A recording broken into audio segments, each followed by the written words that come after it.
कब से शुरू हो रहा है होलाष्टक? इस दौरान बिल्कुल भी ना करें ये 5 काम, माना जाता है अशुभ। सनातन धर्म में तो होलाष्टक को बिल्कुल भी शुभ नहीं माना गया है। वहीं इस दौरान कोई भी शुभ और मांगलिक कार्यों को करने की भी पूर्ण रूप से मनाही होती है।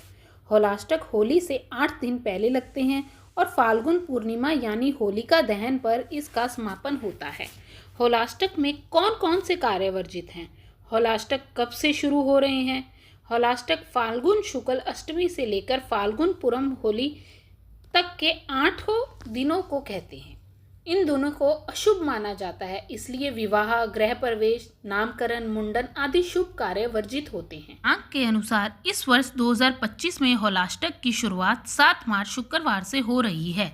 वहीं इसका समापन 13 मार्च गुरुवार को होलिका दहन के साथ होगा। और पौराणिक मान्यताओं में इसके पीछे कई महत्वपूर्ण कारण बताए गए हैं। तो होलाष्टक 2 शब्दों से बना है, होली और अष्टक, जिसका अर्थ है 8। होलाष्टक होली से 8 दिन पहले शुरू हो जाते हैं। होलाष्टक से 8 दिन पहले कोई भी मांगलिक कार्य नहीं किए जाते हैं। इस दौरान कोई भी शुभ कार्य नहीं होते, लेकिन ध्यान पूजा पाठ के लिए यह समय बहुत अच्छा माना जाता है। इस दौरान विष्णु भगवान की पूजा करने से विशेष लाभ मिलता है। तो दोस्तों, आइए जानते हैं इस दौरान क्या करें और क्या ना करें। क्यों डरावना काल है होलाष्टक? ज्योतिष शास्त्र के अनुसार होलाष्टक के 8 दिन बहुत डराने वाले माने जाते हैं, क्योंकि इस दौरान ग्रहों का स्वभाव उग्र रहता है। ऐसे में जीवन में कई तरह के बदलाव आते हैं। यही वजह है कि होलाष्टक में शुभ कार्य करने की मनाही होती है, क्योंकि इसका प्रतिकूल प्रभाव पड़ता है, संघर्ष बढ़ जाता है, असफलता का सामना करना पड़ता है। होलाष्टक में 9 ग्रह उग्र रहते हैं। होलाष्टक में अष्टमी को चंद्रमा, नवमी को सूर्य, दशमी को शनि, एकादशी को शुक्र, द्वादशी को गुरु, त्रयोदशी को बुध, चतुर्दशी को मंगल और पूर्णिमा को राहु उग्र रहते हैं। इसलिए व्यक्ति को इस दौरान फूंक फूंक कर किसी कार्य को करना चाहिए। होलाष्टक में कौन कौन से कार्य वर्जित हैं? विवाह, गृह प्रवेश, नामकरण, मुंडन, नामकरण और संस्कार इत्यादि जैसे 16 अनुष्ठानों पर रोक लग जाती है। कलेश, धन हानि और बीमारी इत्यादि का भय बढ़ जाता है। होलाष्टक की अवधि में नया मकान, चल अचल संपत्ति जैसे गहने और गाड़ी की खरीदारी नहीं करनी चाहिए। इस दौरान मकान का निर्माण कार्य भी शुरू नहीं करना चाहिए। इस 8 दिन की अवधि में हवन और यज्ञ पर भी रोक लग जाती है। इस दौरान नौकरी बदलना भी सही नहीं माना गया है, ना ही कोई नई नौकरी ज्वाइन करनी चाहिए। होलाष्टक के दौरान क्यों नहीं करते शुभ कार्य? होलाष्टक का समय विशेष रूप से शुभ कार्यों से बचने का होता है। शास्त्रों के अनुसार इस समय सभी 8 ग्रह अशुभ माने जाते हैं। इन ग्रहों की स्थिति में कोई भी नया कार्य शुभ करने से समस्याएं उत्पन्न हो सकती हैं। इसलिए होलाष्टक के दौरान कोई भी नया काम शुरू नहीं किया जाता। होलाष्टक में क्या नहीं करना चाहिए? होलाष्टक के दौरान शादी, मुंडन, गृह प्रवेश, बच्चे का नामकरण आदि जैसे मांगलिक कार्य और शुभ कार्य करने से बचना चाहिए। होलाष्टक में घर का निर्माण, गृह प्रवेश नहीं किया जाता। अगर आप नए घर में प्रवेश करने की सोच रहे हैं तो होलाष्टक के बाद करें। होलाष्टक के दौरान सोना, चांदी, वाहन आदि खरीदने की मनाही होती है। होलाष्टक के दौरान किसी भी नए व्यापार या काम की शुरुआत से बचना चाहिए। अगर आप ऐसा करते हैं तो इससे आपके काम में रुकावटें आ सकती हैं। होलाष्टक के दौरान शादी, मुंडन, संस्कारों से बचना चाहिए। होलाष्टक के दौरान क्या करें? होलाष्टक में विष्णु, हनुमान चालीसा और महामृत्यु मंत्र का जाप करना शुभ माना जाता है। इन मंत्रों का जाप करने से घर में शांति बनी रहती है और सकारात्मक ऊर्जा का संचार होता है। इस दौरान जरूरतमंदों को अन्न, वस्त्र और धन का दान करना बहुत पुण्यकारी माना जाता है। दान करने से शांति मिलती है और जीवन में समृद्धि आती है। के समय पितरों की शांति के लिए तर्पण करना शुभ होता है। इससे घर में सुख समृद्धि बनी रहती है और पितरों का आशीर्वाद भी मिलता है। इससे ग्रहों के दुष्प्रभाव कम होते हैं। पौराणिक मान्यता है कि होलाष्टक का सबसे प्रमुख कारण हिरण्यकश्यप और प्रह्लाद की कथा से जुड़ा है। हिरण्यकश्यप, जो स्वयं को भगवान मानता था, अपने पुत्र प्रह्लाद की भक्ति से क्रोधित था। उसने फाल्गुन शुक्ल अष्टमी से प्रह्लाद को कठोर यातनाएं देनी शुरू की। इन 8 दिनों में प्रहलाद को कई प्रकार की यातनाएं दी गई, लेकिन भगवान विष्णु की कृपा से वे बच गए। पूर्णिमा को होलिका दहन हुआ, प्रहलाद की विजय हुई। इसलिए इन 8 दिनों को पीड़ा, संघर्ष, नकारात्मक ऊर्जा का समय माना जाता है और इस दौरान शुभ कार्य नहीं किए जाते।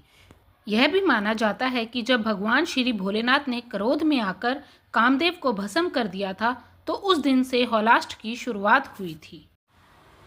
ज्योतिष मान्यता के अनुसार अष्टमी से पूर्णिमा तक नवग्रह भी उग्र रूप लिए रहते हैं। यही वजह है इस अवधि में किए जाने वाले शुभ कार्यों में अमंगल होने की आशंका बनी रहती है। होलाष्ट में अष्टमी को चंद्रमा, नवमी को सूर्य, दशमी को शनि, एकादशी को शुक्र, द्वादशी को गुरु, त्रयोदशी को बुध, चतुर्दशी को मंगल और पूर्णिमा को राहु उग्र रहते हैं, जिससे नकारात्मकता रहती है। इसका असर व्यक्ति के सोचने समझने की क्षमता पर भी पड़ता है। धार्मिक एवं तांत्रिक मान्यता। धार्मिक दृष्टि से यह समय भक्ति, तपस्या और संयम का माना गया है। इस दौरान देवी देवताओं की साधना, जप और व्रत करने से विशेष लाभ मिलता है। तांत्रिक दृष्टि से यह समय सिद्धियों और साधनाओं के लिए उपयुक्त माना जाता है, लेकिन शुभ कार्यों के लिए नहीं। वैज्ञानिक मान्यता। होलाष्टक की परंपरा के पीछे सिर्फ धार्मिक कारण ही नहीं है, बल्कि इसका वैज्ञानिक महत्व भी है। इसके अनुसार होलाष्टक का विज्ञान प्राकृतिक और मौसम के बदलाव से जुड़ा हुआ है। इन दिनों वातावरण में बैक्टीरिया, वायरस अधिक सक्रिय रहते हैं। इस मौसम में शरीर पर सूर्य की पराबैंगनी किरणें विपरीत प्रभाव डालती हैं। होलिका दहन पर जो अग्नि निकलती है वो शरीर के साथ साथ आसपास के बैक्टीरिया और नकारात्मक ऊर्जा को समाप्त कर देती है। क्योंकि गाय के गोबर से बने कंडल, पीपल, पलाश, नीम और अन्य पेड़ों की लकड़ियों से होलिका दहन होने पर निकलने वाला धुआं सेहत के लिए अच्छा होता है। इसलिए होलाष्टक के दिनों में उचित खान पान की सलाह दी जाती है। होलाष्टक से जुड़े उपाय। होलाष्टक हिंदू पंचांग के अनुसार होली से पहले का 8 दिन का समय बहुत ही खास होता है। इस समय में खास उपाय करने से जीवन में सकारात्मक परिवर्तन आ सकते हैं और कठिनाइयां दूर हो सकती हैं। विशेष रूप से आर्थिक समस्याओं और घर में नकारात्मक को समाप्त करने के लिए कुछ खास उपाय किए जाते हैं। आइए जानते हैं होलाष्टक से जुड़े कुछ महत्वपूर्ण उपाय। घर की सफाई और नकारात्मक ऊर्जा का निवारण। होलाष्टक के दौरान घर की सफाई करने से घर में सकारात्मक ऊर्जा का संचार होता है। इस समय पुराने बर्तन, कपड़े और टूटी फूटी चीज़ों को घर से बाहर निकालें। साथ ही घर के हर कोने में गंगा जल छिड़कें। इससे नकारात्मक ऊर्जा दूर होगी और घर में शांति का वातावरण बनेगा। हनुमान चालीसा का पाठ करें। होलाष्टक के दिनों में हनुमान चालीसा का पाठ करना बहुत ही लाभकारी माना जाता है। यह पाठ न केवल मानसिक शांति प्रदान करता है, बल्कि जीवन में आने वाली रुकावटों को भी दूर करता है। इसके नियमित पाठ से किसी भी तरह की बाधाओं से मुक्ति मिलती है। दीपक लगाएं। होलाष्टक के दौरान घर के उत्तर पूर्व दिशा में दीपक लगाना बेहद शुभ माना जाता है। दीपक की लौ को देखना और उसकी रोशनी में ध्यान करना लक्ष्मी के आगमन का कारण बनता है, जिससे आर्थिक स्थिति में सुधार आता है और घर में सुख समृद्धि का वास होता है। धन संबंधी उपाय।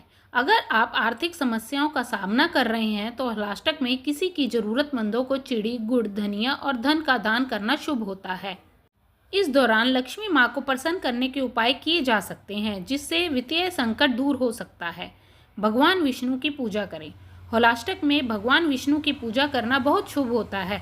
इस समय विशेष रूप से उनके मंत्र ओम नमो भगवते वासुदेवाय का जाप करें। इससे घर में सुख शांति बनी रहती है और जीवन में संकट दूर हो सकता है। शिव पूजा और व्रत करें। अगर आपके जीवन में किसी प्रकार की कठिनाई आ रही है तो शिवजी जी की पूजा करना और एक प्रभावशाली उपाय है। होलाष्टक में दिनों में शिवलिंग पर जल चढ़ाकर ओम नमः शिवाय मंत्र का जाप करें, जिससे जीवन में आने वाली मुश्किलें दूर होती हैं और शांति मिलती है। होलाष्टक असुरी प्रवृत्ति का नाश होली बसंत ऋतु में मनाए जाने वाले उत्साहपूर्ण पर्व है।